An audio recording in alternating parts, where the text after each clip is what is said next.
Man, this seriously happened like a week ago, but I'm still thinking about it so much to the point that I felt like I had to make a video about this just because it's such a weird, interesting idea. And I think ultimately what this kind of shows is that, it's really nice to have some people back. So, we're talking about Mitch Marner today, and the way that we're framing this is the same way that it was framed on Twitter by Reese Jessop. Apologies if I pronounced that incorrectly, but Reese Jessop is a former Canucks Army guy. He was eventually picked up by the Florida Panthers. He literally worked with an NHL team as a scout for a few years before becoming what he dubs is a free agent, but he is a very valued member of this NHL community on social media. And he had this to say a little bit earlier in regards to Arpon Basu's point on The Athletic.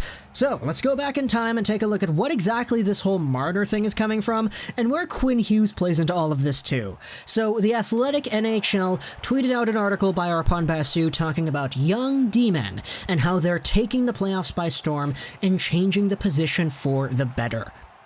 Pretty much, that's a basic idea to understand. Hey, young guys, Theodore, Heiskanen, Hughes, Makar. You got some young guys on NHL teams that have overwhelmingly dictated play at the NHL level, so much to the point that young defensemen who can skate, who can set up plays, who can open up space, who got great offensive vision, these are the guys who are shaping up the next generation of defensemen in the sport of hockey in general. And after this article was published, Reese Jessop quote-tweeted it and he said this: "Sometimes I'll watch a 6'3" kid playing defenseman and be like, that kid is a right wing. But since he's big, he's just been played on D his whole life. And sometimes I watch a 5'10" forward like, he does really well when the game is in front of him. But someone was afraid of a short kid on the blue line." Now before we go any further, let's talk about that point for a little bit here. Do I think that sometimes when kids grow up, they're assigned positions based off of their physical attributes rather than how they're able to play the game? Yeah, I don't think it's probably a lie to say that. Sometimes when a guy is really big, he's just put into a defenseman position because he's really big. Even though maybe the way he plays the game is much more suited to being an offensive dictator of a right wing who can go in, create rushes, win board battles, and find space. It happens. It's going to happen. And at the same time, mirroring that, sometimes a small guy who knows how to cut down space on other players, who knows how to cut down angles, and who knows where to be when the puck gets turned over on a defensive rush, that guy's small, so he's played as a forward instead of a D-man. So I think just going over how hockey is taught to kids from a very young age, I think it's definitely a point to be made that sometimes players who exhibit a certain style within the game that they play are played in positions where that style is not utilized the best just because their physical attributes make it appear that they would be more useful to whatever position they're assigned instead. So after Reese Jessop tweeted this tweet, he quote-tweeted his own tweet, and he said this, and this is the big one that kind of shocked the hockey world. Anyways, Quinn Hughes is what happens when Mitch Marner learns gap control. Marner is a defenseman. Proceed as such. And man, I don't know if there's anybody out there on Twitter who can make a bold claim like this and actually be able to justify it, unlike Reese Jessop can, a guy who literally was an NHL scout. He comes out here and he lays the hammer that Quinn Hughes and the way that he is able to play the game is what Mitch Marner would be if Marner was played on defense and if he learned gap control. Now before you comment, oh my gosh, that's ridiculous, let's go into the replies. Hockey with Hanover, he replied, dude, and then Reese Jessop replied with an explanation. He likes time and space with the puck. He excels on the perimeter and slashing into pressure from space. He is deceptive with his feet, and he has elite vision. Tell me I'm wrong. I dare you. And honestly, that explanation for Mitch Marner, it kind of makes a lot of sense. I'm not gonna lie. Like, Mitch Marner is that rover-type winger who excels when he's got the puck on his stick and he's got his head up high because he knows how to deceive players, he knows how to spot guys in tight, he knows how to thread the needle. The longer he holds onto the puck, the more dangerous he becomes, this Mitch Marner. And the way he plays the game on the outside, where he's able to exploit space that's given to him, it's really similar to how Quinn Hughes plays. And I think this is more a philosophical argument than anything, because Quinn Hughes, to me, has all the same things that Mitch Marner has when it comes to the way that they play. Hughes has those same qualities. The longer the puck is on his stick, the more dangerous he becomes. He's his best when he has the puck on his stick and he has his head up. If he sees you coming, he will avoid you. Good on edges, good at deceiving players, really good vision, has an ability to dictate play from outside looking inwards. And by that, I mean he can be the guy who has the puck at the blue line, or he has the puck on the far hash marks, he has some time with it, he walks in, he finds a man in front, he shoots it, boom, it's in.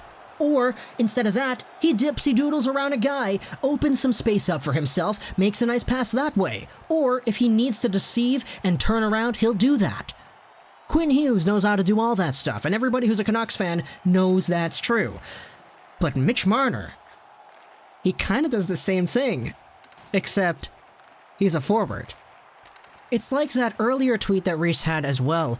Sometimes you look at a guy and you just say, darn, this guy does really well when the play is in front of him, rather than him being the guy who leads out the rush, or the guy who receives the breakout pass and starts things forward and chips it in and chases after the puck himself.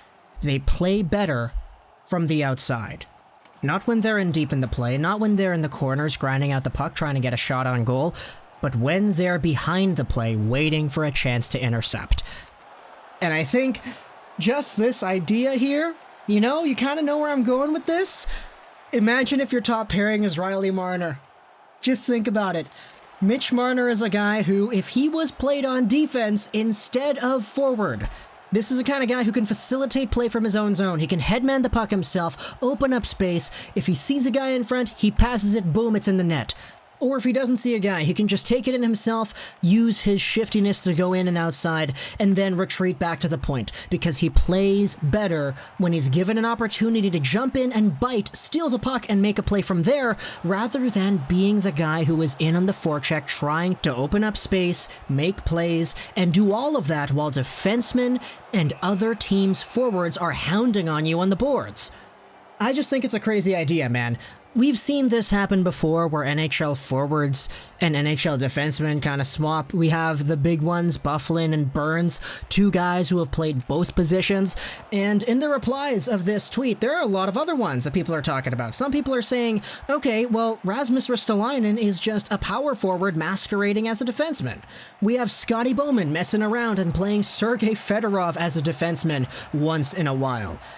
And I just think that if you are a Toronto Maple Leafs fan and you're upset with how Marner was able to do against Columbus, think about this from the other side. Columbus was able to shut down Mitch Marner because they understood how he's able to facilitate play.